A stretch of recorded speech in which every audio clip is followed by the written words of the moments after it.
Kebahagiaan Anda tergantung pada pencapaian potensi Anda secara penuh. Bagaimana mengembangkan potensi Anda secara maksimal? Simak perbincangan kami tentang 15 hukum pertumbuhan bersama Kingdom Business Community Bandung dalam program Pelangi Kasih hari Selasa hanya di 92,5 Maestro FM.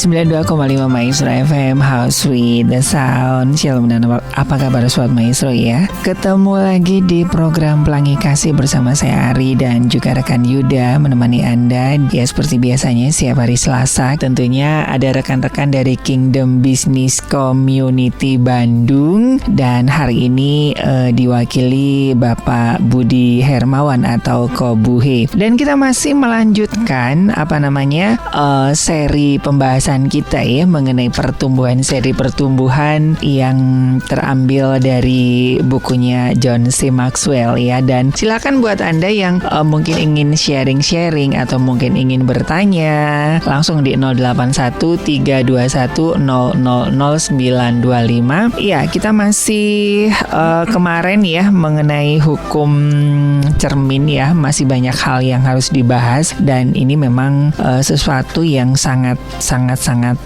esensial. Apa kabar Kobuhe? Baik Mas Ari. Oke.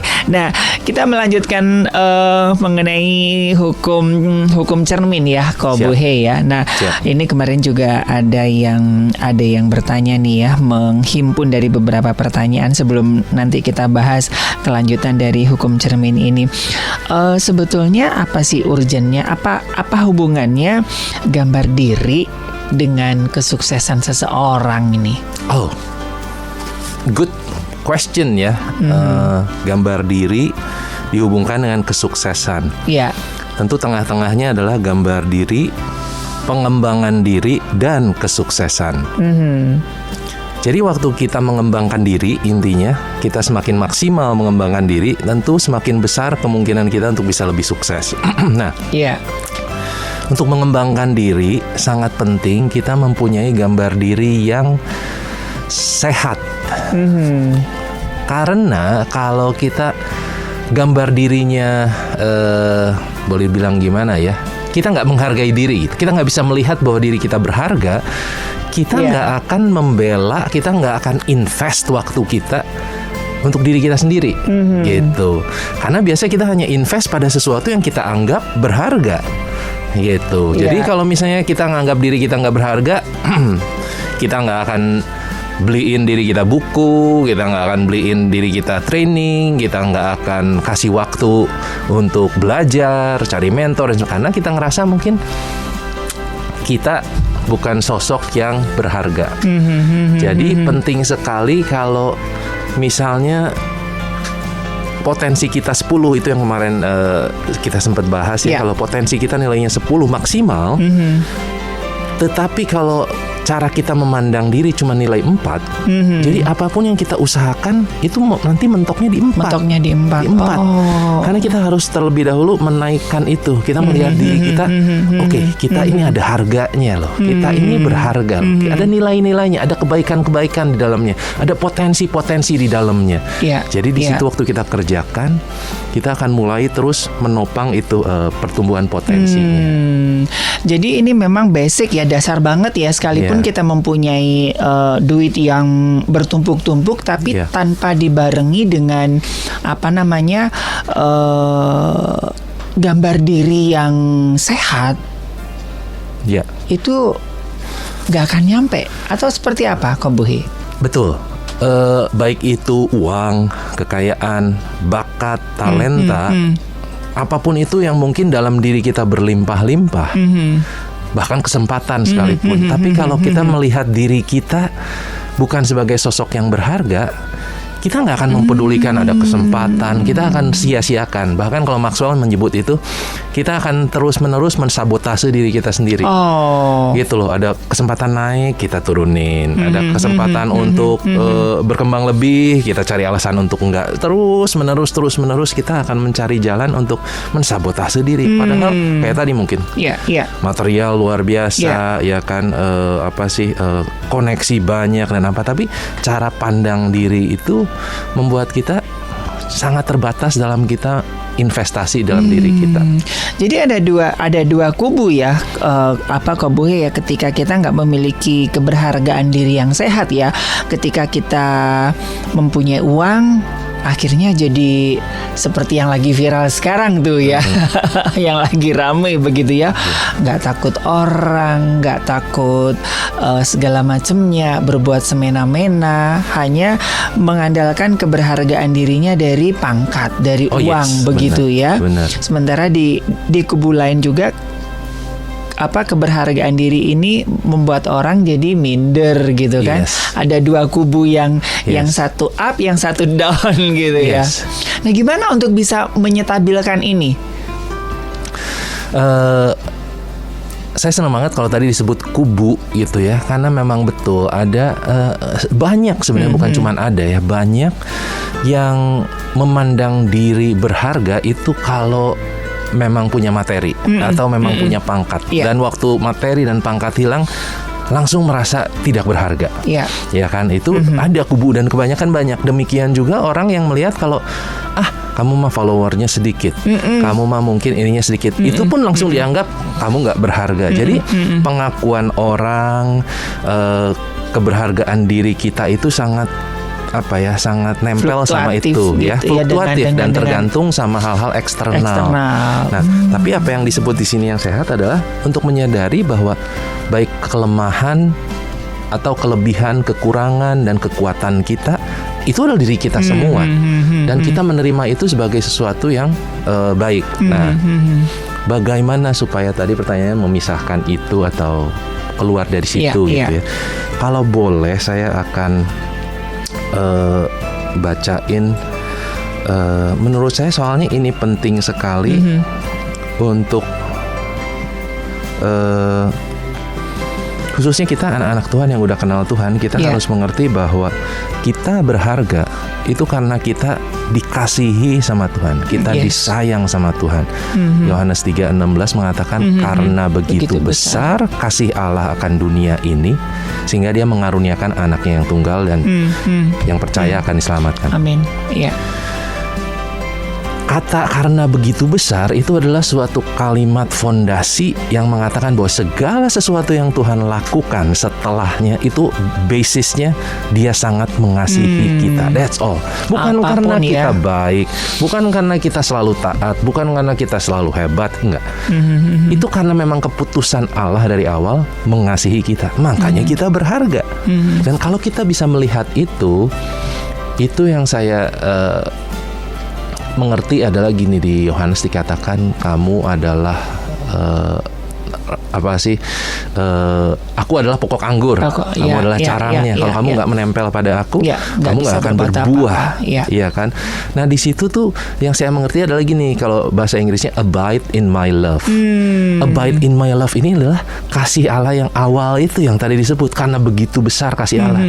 Itu keputusan Dia, kita harus abide dalam keputusan itu, bahwa Tuhan tuh udah mutusin I love you, I do love you, and I will always love you apapun. Nah, yang menarik adalah kalau saya mulai bacanya, untuk ini pegangan saya untuk saya terus bertumbuh ya, adalah di Efesus 2 ayat 8. Di sini dikatakan sebab karena kasih karunia kamu diselamatkan oleh iman. Itu bukan hasil usahamu, itu pemberian Allah. Ini persis seperti Yohanes 3 ayat 16. Itu keputusan Allah, itu adalah pemberian Allah. Kita nggak even tahu alasannya apa, pokoknya mah He decided to love us. Ini adalah Efesus 2 ayat 8 gitu. Itu bukan pekerjaanmu, jangan memegahkan diri, jadi jangan sombong. Nah, ayat 10 ini yang adalah satu paket. Ini adalah karena Tuhan mengasihi kita, karena kita ini buatan Allah, diciptakan dalam Kristus Yesus. Nah, ini untuk melakukan pekerjaan baik yang dipersiapkan Allah sebelumnya. Ia mau supaya kita hidup di dalamnya. Jadi kita diselamatkan karena kita disayang Tuhan, bukan karena kita baik. Tetapi disayang Tuhan itu ada dua hal, diselamatkan titik, dan diberikan tujuan hidup. Wow. Jadi ini dua hal yang nggak bisa dipisahkan. Nggak bisa kita cuma diselamatkan, udah disayang Tuhan dan kita berharga, berhenti di situ. Enggak. Karena kita berharga, Tuhan bilang kamu akan melakukan perkara yang baik. Dan untuk melakukan perkara yang baik yang Tuhan sudah sediakan untuk kita, kita harus melihat talenta-talenta, bakat-bakat, potensi-potensi, kepribadian diri kita yang Tuhan udah taruh dalam diri kita. Dan itulah yang kita harus kembangkan. Jadi kalau kita melihat sudut pandangnya, kita diciptakan di dalam kasih Tuhan, dalam kebaikan Tuhan, maka kita nyadarin bahwa wow, berarti saya ini diperbolehkan untuk ikut ambil bagian. Nah, saya harus mengembangkan itu sekalipun sedikit. Jadi sekalipun talentanya cuma satu, kembangkan itu. Sekalipun talentanya 3, 5, kembangkan. Karena kita akan melakukan perkara yang baik. Karena apa? Karena kita berharga. Kenapa kita berharga? Karena kita disayang Tuhan, kita diperhatikan sedemikian. Setiap hari dia pikirin jalan supaya gimana ya caranya memberkati Buhay, gimana ya caranya memberkati Ari, gimana supaya dia bisa mengalami kemenangan demi kemenangan. Dia pikirin gitu. Betul. Jadi kita berharga karena kita disayang. Makanya kita dikasih tujuan. Nah, itu ya Sobat Maestro ya, basicnya ya, bahwa kita berharga bukan karena apa yang kita punya ya, tapi karena Tuhan sendiri sih itu sudah unconditional love-nya, itu udah ya. Alasannya apa ya, itu cuma Tuhan yang tahu lah ya. Itu keputusan dia. Keputusan Tuhan ya. Oke, nah kita masuk ke beberapa tips begitu ya. Kemarin Kak Buhay sudah menyampaikan beberapa begitu ya. Mungkin bisa sedikit diulang Kak Buhay untuk kita bisa masuk ke langkah-langkah selanjutnya nih mengenai hukum cermin ini Kak Buhay. Iya, di buku menjelaskan 10 langkah praktis untuk membantu kita membangun citra diri yang sehat. Self image yang lebih sehat ya, yang bisa yang kita bisa praktis lakukan hari demi hari. Tujuannya adalah gini, kita manusia itu kan balik lagi mempunyai latar belakang yang beda, ya kan, mempunyai idealisme yang berbeda, mempunyai ekspektasi yang berbeda. Tapi di luar dari itu, kita semua tuh manusia itu memang sangat membutuhkan pengakuan. Dan kalau kita nggak dapat pengakuan dari Tuhan, kita akan dapat pengakuan dari yang lain. Nah, pergumulan kita hari demi hari, kadang kita bangun, kita ngerasa, gua ini apa sih? Kok nggak ada gunanya gitu? Gua kok beda sama orang lain, membandingkan diri, nggak puas, dan itu yang kita alamin setiap kali kita bangun. Apalagi kalau kita lagi ngalamin problem, kita ngalamin kegagalan, kita very low secara self esteem kita, self image kita. Nah, di situ ada beberapa poin yang secara praktis yang kita bisa coba supaya meningkatkan self image kita lagi untuk bisa lebih sehat. Nah, itu mungkin ya yang kita akan bahas. Iya, dan memang apa yang disampaikan oleh Bapak Jonas Maxwell itu kayaknya tuh sederhana dan mudah dilakukan ya. Bahasanya itu ini yang membuat saya salut ya, dengan dia orang luar artinya ya, tetapi dia dari setiap negara itu bisa melakukan itu down to earth gitu ya. Jadi relate banget gitu. Bahasanya nggak mudah, nggak susah untuk dicerna. Oke, nah kemarin sudah ada 4 langkah yang bisa yang sudah disampaikan ya. Kemarin udah 4 ya. Sudah 4 ya. Jadi membuat sebuah apa namanya ya, percakapan dengan diri sendiri, begitu ya. Terus juga ada juga apa saja kemarin, berhenti membandingkan diri dengan orang lain. Terus juga cara pikir yang membatasi diri yang harus kita lepaskan. Dan yang terakhir kemarin kalau tidak salah adalah memberikan nilai tambah kepada orang lain, begitu ya. Nah, ini masih ada beberapa langkah lagi. Apa lagi nih Kak Buhay? Ya, nah setelah 4 kita masih ada 6 ya. Kita yang kelima adalah ini, lakukanlah yang benar sekalipun sulit. Ini yang sulit. Ini yang sulit. Bener. Jadi saat kita mengembangkan karakter kita, which is dimana karakter tuh sesuatu yang nggak terlihat dari luar ya, tapi adanya di dalam diri. Kita benar-benar sedang menguatkan self image kita, karena hanya kita yang tahu. Jadi waktu kita mensupport diri, komitmen gitu ya, melakukan sulit gitu ya, melakukan disiplin setiap hari walaupun nggak mudah gitu ya. Tetap datang misalnya ke kelas-kelas tertentu, ke tempat latihan atau apapun, tetap walaupun mungkin nggak mood gitu kan. Waktu kita melakukan sesuatu yang benar, sesuatu yang baik sekalipun sulit, ya kan? Tetap nggak berbohong misalnya dalam melakukan bisnis dan sebagainya, hal-hal yang kita tahu secara prinsip itu benar misalnya. Waktu kita melakukan itu, self image kita mulai terbentuk, naik ya. mulai lebih kuat lagi, because kita lebih mengenal bahwa yes I can, gue bisa jadi diri gue sendiri dan nggak bertentangan dengan suara hati sendiri gitu. Iya. Dan ini biasanya buat para bisnismen kan yang hal yang berat itu salah satunya adalah pajak ya. Apalagi sekarang digempur dengan sesuatu yang tapi harus tetap lakukan ya Sobat Maestro ya. Tetap bayar pajak ya, sekalipun di luar sana lagi rame ya. Itu kan sulit ya. Nah sebenarnya kita juga nggak bisa ngomong jauh ke arah sana. Kita hanya bisa melakukan bagian kita masing-masing. Yang lebih kadang-kadang kalau kita memperhatikan si ini dan si ini sini, hukum pertumbuhan itu hanya menerapkan oke, diri lu sendiri gimana, do you do it gitu. Jadi fokus aja sama diri kita, dengan lakukan diri sendiri. Soalnya kadang-kadang ini kalau kita kembali membandingkan si ini, apalagi kita ngelihat memang kondisi dan budaya negara kita dan sebagainya gitu ya, kita kan jadi perdebatan baru gitu. Iya, betul. Tapi memang untuk pengembangan diri itu kita belajar. Lebih ke diri ya, lebih bandingannya ke diri ya Sobat Maestro. Lebih ke diri. Jadi karakter. Jadi benar-benar melakukan sesuatu yang benar sekalipun sulit itu adalah pembentukan karakter. Dan yang bisa mengenal diri ya benar-benar cuma diri kita sendiri. Saya bisa aja ngomong kayak gini di depan gitu semua segala, tapi yang mengenal diri saya adalah saya. Apakah saya juga melakukan itu? Apakah saya juga konsisten? Apakah saya juga jujur terbuka waktu saya membutuhkan bantuan? Waktu saya misalnya nggak bisa dan waktu saya merasa takut, saya bisa nggak ngobrol sama seseorang yang mungkin lebih senior, dan itu bagian dari pembentukan karakter. Kita terbuka dan kita mau itu melakukan. Jadi step by step. Betul. Ya, wah ini memang nggak mudah ya, dan ada yang mengatakan bahwa musuh terbesar adalah diri kita sendiri Kobuhe. Dan memang ya saya sendiri juga ya kadang-kadang ya sedang proses lah ya, belajar gitu ya, sehingga ketika kita ngomong ya itulah luar biasanya Tuhan Yesus ya. Jadi tidak ada yang bisa mengcounter dia ya. Karena apapun yang dilakukan, apa yang diomongkan ya itulah dirinya gitu kan. Bener banget. Jadi karena dia itu whole, integritinya jelas. Integer itu kan artinya angka yang bulat ya, bukan desimal. Kalau desimal kan ada koma-komanya. Kalau dia tuh angka yang whole, artinya ya komplit, dirinya tuh udah utuh.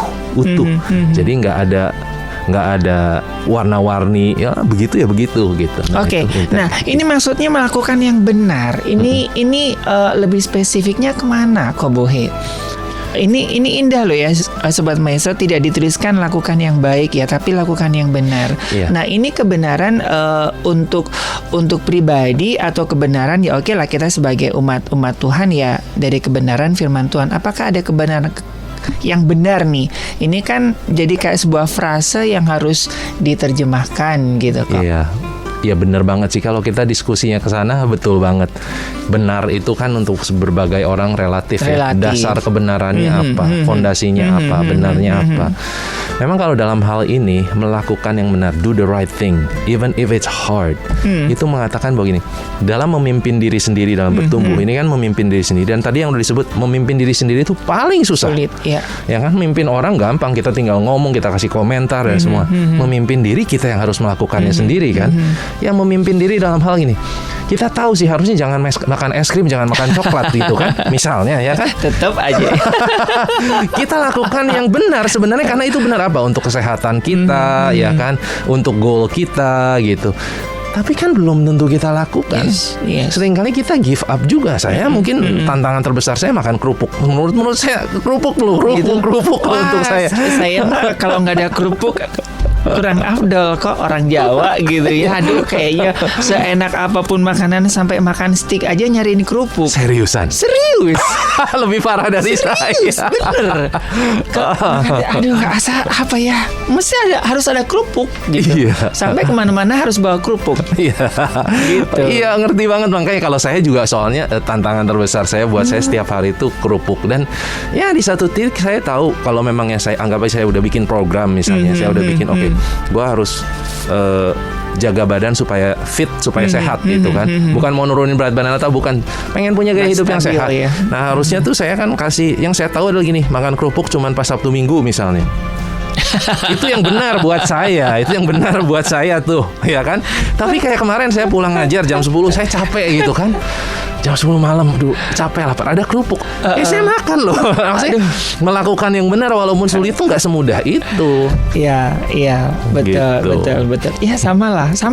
Saya udah buat schedule ya, udah tidur, batas tidur jam 10, paling lambat jam 11. Tetap aja drakor jam 1, jam 2. Itu dia. Kan nggak ada orang tahu kok. Yang tahu kan saya sendiri. Exactly. Dengan banyak alibi kan. Bener, kita bisa bolak-belok kemana-mana dan kita ngerasa it's okay deh kali ini. Gitu. Padahal kita tahu melakukan yang benar walaupun sulit itu akan membantu kita build our self image. Okay. Tapi kan susah makanya. Ya. Makanya kalau kita semakin kuat dalam hal itu, semakin kita ngelewatin disiplin, ujung-ujungnya jadi habit yang membangun diri kita. Sebelumnya ya nggak bisa gitu ya. Iya. Gitu. Oke, jadi itu ya Sobat Maestro. Nah, ini langkah yang kelima ya. Jadi lakukan yang benar sekalipun itu sulit. Nggak apa-apa lah, namanya juga proses ya. Jatuh bangun. Bener. Oke. Kita next atau Iya. masih ada yang mau dibahas di langkah yang kelima ini tadi? Saya rasa next udah. Next ya. Oke. Next adalah nomor 6, latih disiplin kecil setiap hari. Disiplin kecil. Jadi kalau Maxwell ngomong the secret of your success is found in your daily routine. Nah, rutinitas hidup kita itu akan menentukan kesuksesan ke depan kita. Rutinitas kita tuh penting. Makanya kalau kita bisa melatih disiplin-disiplin kecil, walaupun kecil tetapi terus konsisten, itu akan memimpin kita kepada kesuksesan. Di poin-poin dimana yang kita kejar ya, kan beda sukses apa. Jadi kita latih, misalnya halnya apa?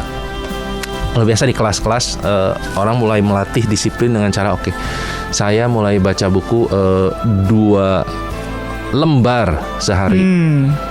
Kecil sih. Iya. Tapi disiplin. Setiap jam berapa. Dan lakukan itu. Itu tuh melatih. Jadi self image-nya mulai stronger, mulai lebih sehat. Terus misalnya push up setiap jam 9 malam saya push up 30 gitu. Kemarin. Push up 30. Ya nggak banyak sebenarnya 30. 100 bisa nggak? Lebih challenging nggak? Iya, tapi kan di sini katakan yang kecil. Latihlah disiplin kecil. Asal setiap hari, ya kan? Ada yang setiap hari jalan di rumahnya, di sekitar rumahnya selama 30 menit. Itu adalah disiplin kecil. Yang penting terus disiplin, lakukan terus. Jadi kalau itu udah dilakukan, baik itu membaca buku, ya kan? Baik itu mencatat dari YouTube, baik itu kemarin ada yang ngomong nonton YouTube sehari 2 khotbah. Wah, luar biasa. Luar biasa. Tapi itu dijadikan sesuatu yang terus menerus. Terus salah satunya juga memperlakukan orang-orang yang kita temui dengan ramah misalnya.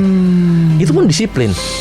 Senyum lah, kasih gesture lah atau apa. Itu pun disiplin. Nah, setiap hari kita menentukan itu sedikit demi sedikit, kita tuh membangun self image kita. Betul. Saya kan juga orangnya introvert ya kok ya. Gitu introvert. Terus orang introvert masuk dunia broadcast, tugasnya apa? Satu hari lu harus komunikasi dengan orang yang nggak kamu kenal. Mau di angkot, mau di pasar, mau di apa gitu. Latihan ya. Jadi lama-lama jadi habit kok. Jadi ketemu di mana ya disapa ibu apa gitu. Wow. Dan ternyata itu bisa jadi bahan siaran. Ternyata gitu ya? itu maksudnya. Di satu sisi kita melatih untuk buat melancarkan komunikasi. Di satu sisi kan setiap orang kan pasti punya dunia yang berbeda. Gitu kan. Jadi ya mungkin kita nggak kenal. Oh ternyata dia juga punya cerita. Ternyata ini bisa buat satu part buat saya bisa lumayan lah bahan siaran. Aduh ketemu sama ibu ini lain orang kan lain cerita, gitu kan. Yes. Dan saya setuju banget. Kita sebagai pemimpin, menurut saya itu kata kuncinya kan memang relationship. Relationship itu bukan tentang berapa jumlah orang yang kamu kenal, berapa follower ya. Tapi the story that you're in it gitu. Cerita-cerita yang kita bisa kenal dari orang-orang yang kita kenal. Karena seringkali kita nggak tahu hidup mereka, cerita latar belakangnya apa. Jadi memang cerita itu sangat berharga, dan kalau tadi nggak dibikin habit, kita nggak akan kenal ceritanya ya. That's powerful ya. Iya makanya dan saya bersyukur gitu. Oh iya ya, saya di radio sudah hampir 25 lebih begitu kan, dan nggak bisa habis. Iya, soalnya saya ketemu tiap hari, ketemu minimal 1 orang 2 orang kan ceritanya. Aduh, cerita ini saya bisa angkat nih nilai-nilainya. Nah, kebetulan kebanyakan saya kan siarannya di human interest ya. Jadi kan sekalipun masalah yang sama, tetapi kan angle-nya kan selalu berbeda kan. Gitu. Dan itu awal-awalnya ya takut atau malu kan. Saya kan udah sempet cerita ya, saya disuruh bagi brosur ke orang lain. Saya malah kabur. Nyumput gitu ya. Wow. Oke, dan ini penting ya Sobat Maestro. Itu melatih disiplin kecil barusan. Disiplin kecil. Yang akhirnya jadi kebiasaan dan lifestyle. Betul. Nah, itu yang berhasil, yang nggak berhasil banyak ini kok Bu. Contohnya aja, saya kan autoimun ya, Stephen Johnson gitu kan, dan saya dulu kan putih gitu kan. Nah, kepingin putih lagi sama dokter, udah dikasih obat gini. Tiap konsul gini kok ini masih hitam. Ini vitamin C ada, vitamin D ada, lotion ada dipakai. Kadang-kadang sudah 5 tahun. Nah, baru hari ini gitu kan. Coba ya kalau udah saya pakai rajin 5 tahun, mungkin kulit saya udah putih lagi. Gak disiplin. Itu proses harian yang kita suka kecilkan adalah gitu, hal kecil kita anggap nggak penting. Padahal kalau setiap hari kita lakukan menjadi sesuatu yang besar. Kalau Maxwell ngomongnya ini, hal-hal sulit yang kamu hadapi hari ini itu sebenarnya ada kumpulan hal-hal mudah yang kamu nggak kerjain. I see. Jadi sebenarnya ada 10 hal mudah yang kamu harusnya kerjakan kemarin, yang gampang, yang menel kecil-kecil gitu ya. Kamu nggak kerjain. Hari ini dikumpulkan tuh jadi susah mereka, karena ngumpul jadi 10 barengan gitu. Dirembukan gitu. Betul. Itu yang kecil-kecil, makanya kalau kita bisa, kita lakukan satu-satu dengan disiplin ya. Oke, saya sekarang disiplin minum kok. Jadi sudah alarm. Jadi ada bunyi gitu. Ada bunyi gitu. Jadi 1 jam sekali ya minimal ya 1 gelas lah minum, karena memang itu kan. Itu kan banyak orang yang banyak rata-rata karena untuk minum kan hal yang sepele. Nah, tubuh kita kan hampir 70-80% dari air gitu. Sementara kita 1 hari hanya 2 gelas air putih ya Sobat Maestro, bukan kopi, bukan teh gitu. Dan saya paling nggak disiplin dengan minum. Saya sehari itu bisa 1 gelas aja minum, padahal kan sangat kurang.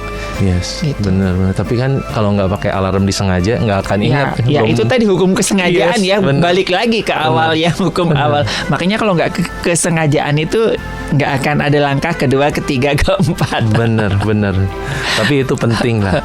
Ujung-ujungnya latih disiplin kecil setiap hari untuk kita masing-masing. Kita harus menemukan apa yang penting untuk kita, dan kita latih sedikit-sedikit. Intinya gini, kalau dalam bahasa Inggris kita semua pengen jadi orang yang extraordinary, orang yang luar biasa. Tapi kita kebanyakan adalah orang-orang ordinary. Saya mah biasa-biasa aja. Pengen jadi luar biasa. Sebenarnya kan beda kata antara extraordinary sama extraordinary, kan cuma ekstra. Jadi lakukan sesuatu yang ekstra hari ini. Sekalipun kecil, sekalipun cuma 1%, tapi itu ekstra. Tambahkan sedikit. Sedikit aja ekstra. Ya kan, dari yang mungkin tadinya kalau pamitan sama istri mungkin cuman say hi gitu ya, mungkin pakai sentuh sekarang, ya kan, 1 jari, besok 2 jari, 3 jari. Itu hal-hal yang ekstra itu membuat kita extraordinary. Betul. Ini ada joke begitu ya. Jadi ada suami istri yang biasa, "Pak, kok ini saya nggak dipeluk gitu kan, nanti aja di kantor gitu." Bingung. Ketahuan. Masih kacau. Jadinya ketahuan di kantor. Bukan seperti itu ya Sobat Maestro ya. Jadi tambahkan kecil aja sedikit ya, itu akan membuat memaksimalkan potensi kita. Dan itu harus fokus ya dalam satu bidang ya kok ya. Ataupun ya nggak apa-apa lah 2 bidang, ataupun di mana kita interestnya di situ ya. Yes. Oke, ya. Yang ketujuh ya. Yang ketujuh, merayakan kemenangan kecil.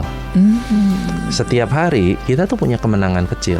Jadi jangan nunggu nanti deh, gua ditepuk tanganinnya nanti deh, gua sharingnya nanti deh, nunggu kalau udah bener-bener jadi dan sebagainya. Enggak, everyday kita punya kemenangan kecil. Dan kemenangan kecil itu layak dirayakan. At least sama diri kita sendiri, nggak usah ngomong. Nah, kalau kayak kemarin kita misalnya di kelas dalam forum seperti itu, orang akan ngomong, ya kok selama 2 minggu ini saya selalu push up, tapi ada 2 hari sih saya bolong, misalnya. Itu sesuatu yang kita layak celebrate, kita tepuk tangan sama-sama. Ya kok saya kemarin udah berhasil membaca ya dalam seminggu 5 kali misalnya. Ya tepuk tangan gitu, kita celebrate karena itu sesuatu yang kita lakukan dengan sengaja, ya kan, yang memang belum benar-benar membuahkan hasil, tapi kita udah berproses, gitu. Dan prosesnya itu yang kita rayakan. Betul. Ini sedikit mundur tentang disiplin. Jadi disiplin ini memang nggak ada limited ya kok ya. Jadi artinya sampai sekarang pun Kobuhe akan masih terus lakukan itu kan ya. Jadi jangan sampai ya udah disiplin, udah selesai, udah Kobuhe kan udah jadi pembicara terkenal, ya udah nggak usah belajar, udah khatam semua ilmu. Nggak seperti itu ya konsepnya. Tetap ya sepanjang akhir hayat itu. Ketika kita berhenti disiplin, artinya kita juga berhenti bertumbuh dalam potensial. That's right. Jadi kalau saya hanya melakukan disiplin untuk satu goal saja, saya itu bukan fokus pada pertumbuhan, saya hanya fokus pada pencapaian tertentu. Tapi kalau pertumbuhan itu artinya seumur hidup. Itu suatu komitmen. Makanya yang saya nanya biasa di kelas, bikinlah suatu disiplin yang kamu bisa pikirin ini untuk seumur hidup. Jadi kayak misalnya ya pertanyaan yang simpelnya bahwa kamu makan nasi banyak kan? Iya, kamu mau kurangin. Kurangin 1 sendok seumur hidup loh, bukan cuma untuk 40 hari doang. Kamu bisa atau enggak? Biar dia mikir dulu, bisa kalau ngurangin dari 1 sendok saya siap. Seumur hidup jangan nambah itu lagi. Iya, siap. Nah, itu jadikan gaya hidup. Sedikit sekalipun sedikit, tapi jadi gaya hidup terus melakukan. Misalnya pergi ke gym seminggu 2 kali. Sekalipun kamu nggak turun berat badan. Iya. Sekalipun nggak berotot ya. Iya, sekalipun, tapi intinya kamu berlatih supaya untuk gaya hidup gitu. Nah, yang kita percaya adalah gini, waktu gaya hidup kita udah berubah, buahnya udah pasti berubah. Yes, betul. Gitu. Biasa kita cuma ngelihat buahnya, begitu kita makan buahnya kita udahan yang tadi disebut, kita berhenti. Betul. Gitu. Nah, itu ya Sobat Maestro ya. Jadi kalau Anda berhenti berdisiplin artinya ya stop bertumbuh namanya ya. Dan Anda harus merayakan kemenangan kecil. Nggak apa-apa, no problem. Dan itu wajib loh sebetulnya, mengafirmasi ya. Itu kan bikin booster kita ya. Bahkan saya suka mengafirmasi gini ke teman-teman, misalnya kamu datangnya telat. Kayak tadi saya barusan datang telat misalnya. Kamu datang telat ke kelas, kamu datang telat ke gym misalnya, telat 15 menit segala. At least kamu masih datang dan kamu akan menyelesaikan sesi hari ini. Begitu. Hal-hal seperti itu tuh penting daripada banyak orang yang udah give up dulu. Gue udah telat, gue hari ini nggak mau deh. Gue nggak jadi deh. No. You gotta do it. Get it done. Finish it. Gitu. Itu menjadi suatu disiplin. Lama-lama kita lebih enjoy. Gitu. Oke, nah silakan ya Sobat Maestro, no problem ya, merayakan hal-hal kecil. Saya kemarin juga habis merayakan kemenangan. Jadi apa tuh? Nonton. Tetap aja tidur. Nontonnya diganti tidur? Saya tuh nggak bisa, kalau nonton itu pasti tidur. Hanya numpang tidur. Tapi ya udahlah, untuk menyenangkan aja begitu, karena ada satu target yang buat saya sendiri gitu kan.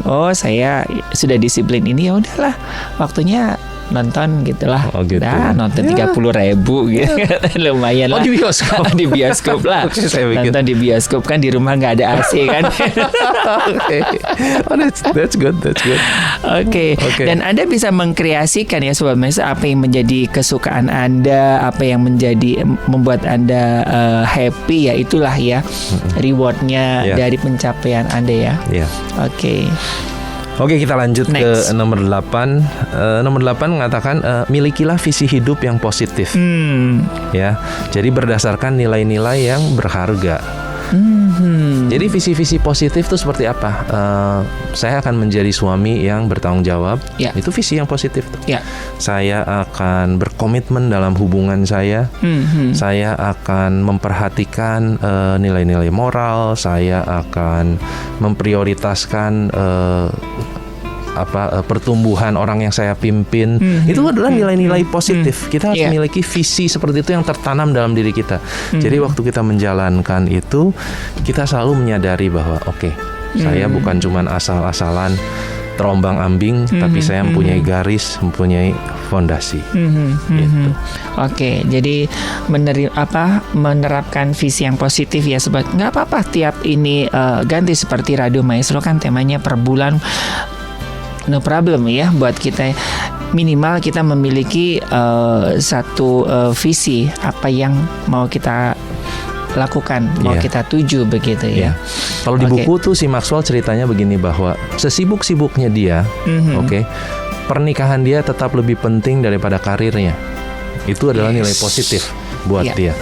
Jadi artinya gini, kalau dalam kesibukan dia, dalam semua hal-hal schedule, dia akan bicarakan dengan istrinya. Jadi waktu istrinya mungkin tidak menyetujui waktu-waktu tertentu, dia akan coret dan dia akan nunut. Saya nggak akan bicara pada hari ini, saya nggak akan terbang pada hari ini saya akan spend waktu sama keluarga. Itu nilai positif yang ditanamkan. Betul. Saya kalau tidak salah juga pernah dengar sharingnya beliau bahwa sampai satu masa dia full nggak terima job, nggak terima panggilan, dia full ini nggak bisa, ini buat keluarga aku gitu. Jadi sampai segitunya ya. Jadi dia mempunyai nilai-nilai yang dia tetap kedepankan. Jadi dia kehilangan job, kehilangan apa, nggak apa-apa. Justru tidak kehilangan job ya. Justru itu semakin ya, ketika dia harus tampil ngomong tentang keluarga, makin powerful. That's right. Oke. Nah, silakan Sobat Maestro, Anda temukan visi Anda ya. Visi positif tentunya ya. Kita next ya kok ya. Iya, yang nomor 9 adalah melatih strategi satu kata. Maksudnya seperti apa ini kok? One word strategy itu jadi gini. Pikirkan dalam diri kita masing-masing, kalau saya harus memilih satu kata yang menggambarkan diri saya, apa itu? Gitu. Misalnya saya akan memilih komitmen misalnya. Karena saya komitmen. Dalam untuk satu periode atau bisa berganti-ganti, kalau satu kata itu sudah bisa ganti lagi kah atau seperti apa? Bisa begitu, tapi ini adalah menggambarkan gini, bahwa saya apa yang menurut saya ada kekuatan saya dan yang saya tahu bahwa itu adalah nilai penting dalam hidup saya, itu yang saya akan lakukan. Bisa jadi identiti kita. Yes, persis. Jadi kita menentukan identitas dalam tanda kutip dengan satu kata. Misalnya ada yang ngomong setia, misalnya. Saya setia dalam proses, setia dengan hubungan, setia misalnya. Saya orangnya komitmen. Jadi lebih jelas ya kok ya. Jadi kita menentukan bahwa setiap hari saya melatih diri saya, gue komitmen. Apapun yang gue ketemuin hari ini, gue akan punya komitmen. Gue setia. Apapun yang aku ketemukan hari ini, saya mau setia. Gitu loh. Bahwa apapun itu kita melatih dengan satu kata. Kalau dulu sih, waktu kita sertifikasi di Florida, salah satu sesi yang kita dapetin adalah kita masing-masing suruh pilih 5. Masing-masing suruh pilih 5. Jadi waktu itu terus kita eksperimen dari sekitar 1.500 tuh yang hadir waktu itu. Siapa yang punya 2 kata yang sama? Berdiri banyak. Siapa yang punya 3 kata yang sama? Semakin berkurang. Siapa yang punya 4 kata yang sama? Semakin. Siapa yang punya 5-5-nya sama? Nggak ada. Nggak ada. Maksudnya itu membuktikan bahwa Tuhan menciptakan kita juga unik. Tuhan juga menempatkan identitas kita unik. Kalau 2 mungkin bisa aja sama, 3 beberapa sama. Begitu udah 5, nggak ada yang sama. Unik banget kita itu. Jadi ini salah satu kalau kita mau melatih, kita juga harus menggali, saya ini apa ya? Dan saya kepengen kemanapun saya pergi, saya akan menyebut diri saya itu. Saya adalah orang yang setia. Gitu tanpa misalnya. memiliki gambar diri yang jelas, kita nggak akan menemukan satu kata itu ya, Kak ya. Makanya kita latih dulu. Kita latih. Oke, saya persisten. Artinya saya mau tekun. Saya tahu ke depan bakalan sulit, tapi saya adalah orang yang tekun. Gitu. Saya akan terus bertahan dan saya akan terus melakukan. Saya akan menyelesaikan bagian saya. Gitu. Jadi kita melatih identitas diri kita sendiri. Oke, Gitu. saya baru tahu hari ini. Saya mau bikin apa ya? Habis gini saya cari, saya tempel dah di kamar. Yes, yang kita baca bahwa untuk mengingatkan ya. Yes. Oke, dan ini yang membuat kita nggak terombang-ambing ya. Yes. Kita punya identitas. Yes. Orang kita KTP aja bawa kemana-mana ya. Iya, bener banget. Ya. Bener banget. Very good. Oke, dan itu yang membuat kita itu kadang-kadang kita nggak mengenal diri kita sendiri karena memang identitas kita masih belum ketemu gitu ya. Iya. Dan kita sendiri belum dipatenkan gitu ya, Iya. jadi identitas. Oke. Wah, ini keren banget ya. Ayo Sobat Maestro, Anda dan saya tentunya mempunyai identitas yang berbeda dan semuanya itu baik ya. Jadi tinggal dikondisikan, disesuaikan dengan diri Anda begitu ya. Yang menurut satu kata Anda itu siapa ya. Tentunya yang positif ya Sobat Maestro ya, jangan yang negatif ya. Kalau negatif mah itu artinya gambar Merusak. dirinya Merusak gambar diri. Oke. Nah, ini yang terakhir. Masih ada lagi kok. Udah, saya rasa Oke, kita ke ya, yang terakhir ke yang aja terakhir. ya. Karena waktu juga. Yang terakhir adalah mengambil tanggung jawab penuh atas hidupmu sendiri. Ambil tanggung jawab penuh. Iya. Kita hidup, kita nggak bisa memungkiri bahwa kita dipengaruhi sama keadaan, situasi, sama ekonomi di luar, sama semua hak eksternal. Tetapi kita perlu mengambil tanggung jawab penuh, sekalipun saya dipengaruhi sama semua yang luar. Apa yang saya responi, apa yang saya tindakan, itu tanggung jawab saya sepenuhnya. Jadi mengambil tanggung jawab penuh atas diri sendiri itu artinya gini, nggak blame, nggak menyalahkan orang lain. Juga nggak lari dari proses. Betul. Gitu. Nggak lari, memang oke, ayo kita hadapi. It's my responsibility. Gagal karena kebodohan sendiri, kehilangan uang karena kebodohan sendiri, terus ditipu karena kebodohan sendiri. Semua hal-hal itu, yes, sakit, yes, benar-benar itu karena kesalahan orang lain. Tetapi kita mengambil tanggung jawab penuh bahwa hidup akan terus berjalan, and it's me. Itu bagian saya untuk bangkit, bagian saya untuk terus merangkak sekalipun perlu gitu ya. Jadi take responsibility itu belajar untuk stop complaining juga. Gitu, untuk nggak terus-menerus komplain, terus menangisi yang udah memang kita nggak mengecilkan problem. Semua orang punya problem, semua orang punya kepusingan dan stres dan semua orang punya alasan untuk kita nangis dan tapi we still take responsibility. Gue harus terus jalanin ini hidup gue. Life goes on. Nggak gara-gara gue lagi down terus life di pause dulu semuanya berhenti. No, life goes on. Tanggung jawab masih terus ada, prioritas hidup masih terus ada. So artinya gue bukan victim, gue bukan korban. Gue akan belajar dari ini. Dan gue akan bangkit dan gue jalan. Iya. Nah, ini pentingnya Sobat Maestro ya, keberhargaan diri ya. Nah, ini di poin yang ke-10 ya, bahwa ketika bertanggung jawab dengan kesalahan-kesalahan kita, ketika kita memiliki gambar diri yang benar, kita tidak terjebak dalam rasa self esteem yang berlebihan gitu loh. Ini beda ya, bertanggung jawab, mengakui kesalahan sama tinggal dalam rasa bersalah ya. Bener banget. Beda ya. Bener banget. Dan itu penting untuk mengenali ya. Karena jujur saya juga salah, saya kepengennya tinggal di dalamnya nunduk dan kalau bisa ya nggak usah bangkit lagi deh. Udah, that's it man, I'm wrong and I failed gitu kan udah. Tapi waktu kita menyadari, no, it's still my life. Hidup gue belum berakhir gitu. I still have hope. Apalagi kita percaya Tuhan, di mana Tuhan turut bekerja dalam segala hal untuk mendatangkan kebaikan bagi kita semua yang mengasihi Dia. Jadi begitu kita menyadari itu, kita harusnya ya belajar dari ini. Bukan lagi korban, tetapi seorang pembelajar. Yes. Justru kita mensyukuri kita dapat kesempatan yang nggak enak, supaya kita melihat sesuatu yang banyak orang mungkin belum lihat. Nggak semua orang gagal. Tapi sekalipun ada yang gagal, belum tentu dapat pelajarannya. Iya. Gitu. Nah, kita harus jadi orang-orang seperti itu. Iya, betul. Jadi nggak playing victim ya Sobat Maestro ya. Tinggal terus rasa bersalah. Dan satu yang penting juga disebut adalah gini.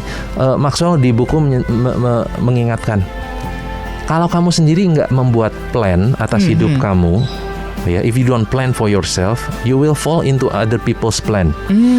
Jadi kalau kita nggak membuat plan, mengambil tanggung jawab untuk merencanakan hidup kita itu selalu ada dalam cerita hidup orang lain.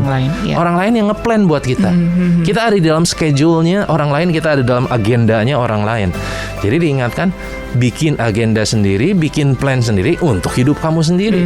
Daripada kamu terus-terusan ditulis sama orang lain. Kebanyakan orang lain kalau nulis tentang agenda kita, it's not about us, it's not about me, it's about them. Itu agenda mereka soalnya. Jadi kita harus belajar, no, it's my life, my agenda. Gue yang plan sendiri.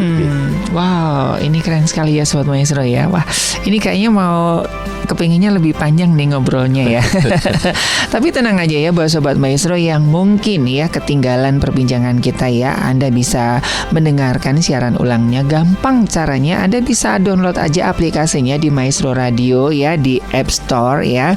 Nah, yang logo warna merah, nah Anda klik aja, jadi anywhere, anytime Anda bisa mendengarkan Radio Maestro dimanapun dan kapanpun. Dan mungkin ada siaran-siaran yang udah terlewatkan, Anda juga bisa mendengarkan, termasuk materi-materi yang disampaikan Kobuhe ini mahal banget loh ya.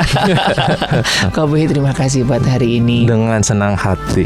Oke, baik Sobat Maestro, dari Gra Maestro Jalan Kaca Piring 12 Bandung, saya Ari dan juga Kobuhe mewakili rekan-rekan dari Kingdom Business Community Bandung mengundurkan diri. Terima kasih buat Anda yang sudah bersama kami di live Instagram ya. Mohon maaf nggak bisa sapa satu-satu ya.